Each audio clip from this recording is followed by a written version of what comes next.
அதே போல தொகுதி மறுவரையிலேயே ஃபேர் டீல் லிமிடேஷன் நோக்கி தமிழ்நாடு சென்றாங்க.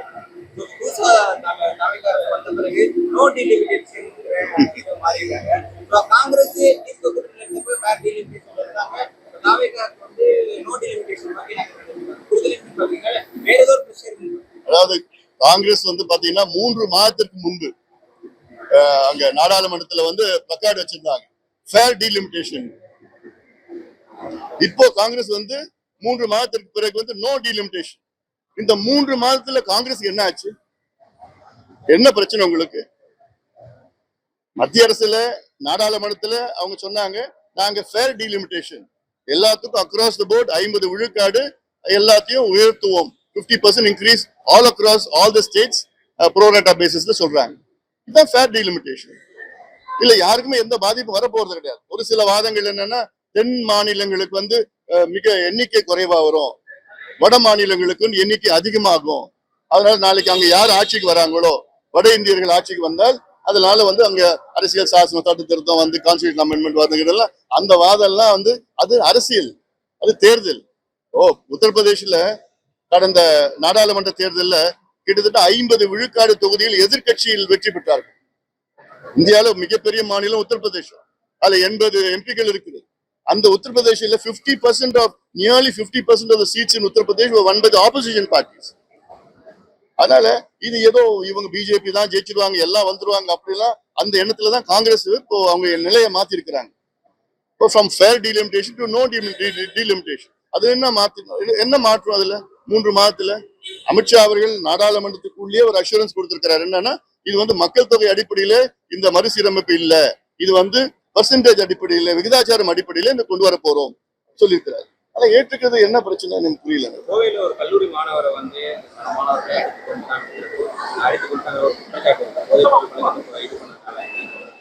தமிழ்நாட்டில் இன்னும் போதைப்பொருள் பழக்கம் வந்து கல்லூரி மாணவர்களிடையே அதிகமாக.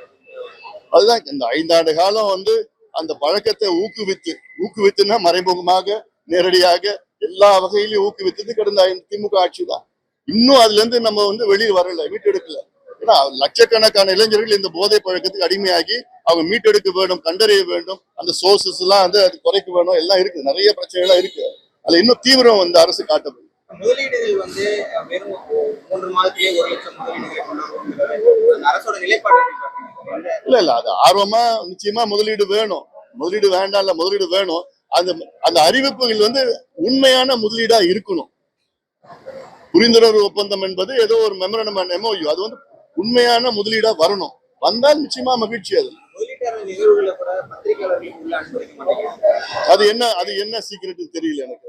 தொடர்ந்து நம்ம தமிழக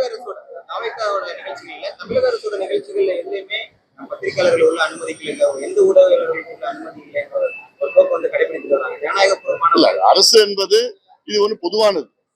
தமிழ்நாடு அரசு என்றால் அது பொதுவானது. முதலமைச்சர் என்பது தமிழ்நாட்டினுடைய பிரதிநிதி.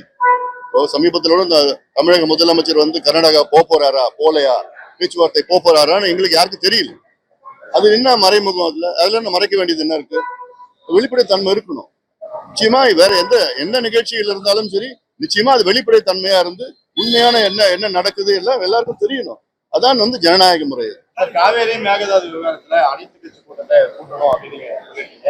ஆனா அதுக்கு அமைச்சர் என்ன சொல்றாங்க, அனைத்து கட்சி கூட்டத்தை கூட்ட வேண்டிய அவசியம் இல்லை, ஏன்னா நாங்க சட்டமன்றத்துல தீர்மானம் போட்டுருவாங்க, உறுப்பினர்கள்லாம் இருக்காங்க, சட்டமன்ற தீர்மானம் போட்டோன்னு தண்ணி கொடுத்துருவாங்க அவங்க அப்படின்ற மாதிரி சொல்றாரு. இன்னமும் தமிழக அரசு இந்த மேகதாது காவேரி விவகாரத்துல அனைத்து கட்சி கூட்டத்தை கூட்டாம சென்று காரணம் என்ன? இந்த காரணம் நீங்க அவங்களுக்கு தான் கேட்கணும். நானும் கடந்த 2 மாதத்துல 100 முறை சொல்லியிருக்கிறேன்.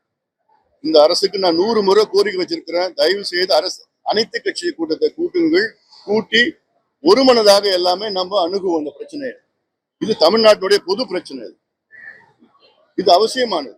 இது ஏதோ இவங்க மட்டும் அந்த பிரச்சனையை வந்து தீர்க்கலாம்னு நிச்சயமா கிடையாது. அவங்களுக்கு அனுபவம் கிடையாது தீர்ப்பதற்கு. அதனால அனுபவமிக்க எத்தனையோ கட்சிகள் தமிழ்நாட்டில் இருக்கு.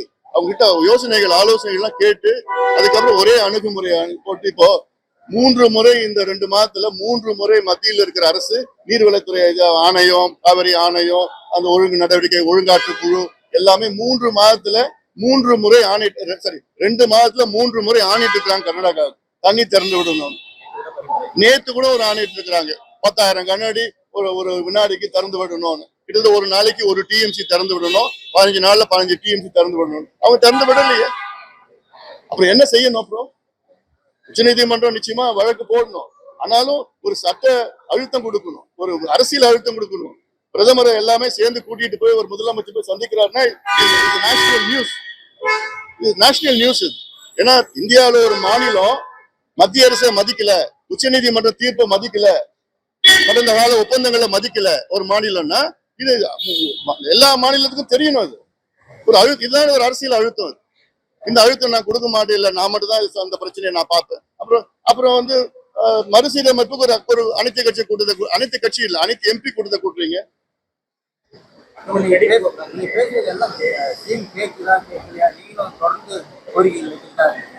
அது என்னுடைய கடமை. அது கேட்கிற வரைக்கும் நாங்க பேசிட்டு தான் இருப்போம், கேட்க வைப்போம், கேட்கிற வரைக்கும் பேசிட்டு தான் இருப்போம். அதான் ஒரு அரசியல் கட்சியினுடைய வேலை. வச்சுக்கலாமா?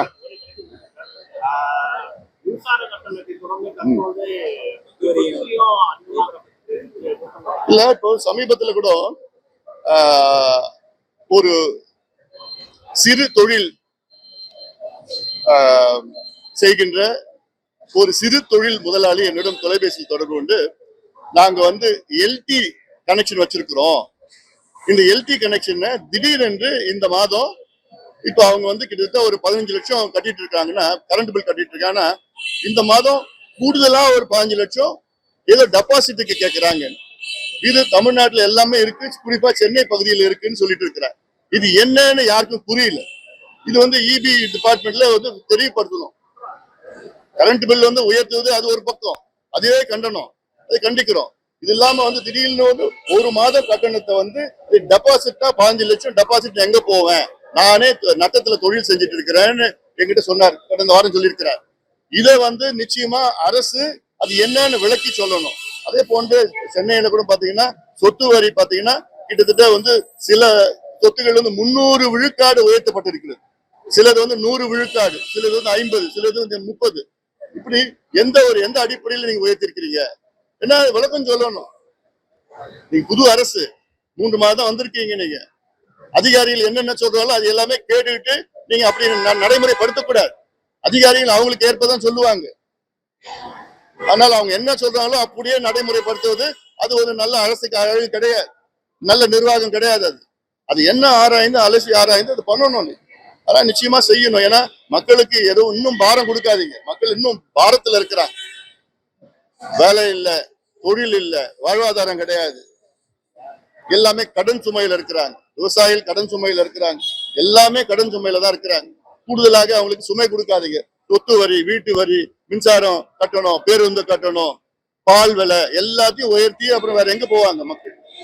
நிச்சயமா ஒரு இதெல்லாம் பார்த்து கொஞ்சம் மெதுவா போங்க. ஒரேடியா அவங்க அதிகாரிகள் என்ன சொல்றாங்களோ அதை உடனடியாக அதை உயர்த்தணும், அதை ஏத்தணும்லாம் நிச்சயமா அது கிடையாது. பணம் செய்யக்கூடாது ஒரு நல்ல அரசு. நன்றி.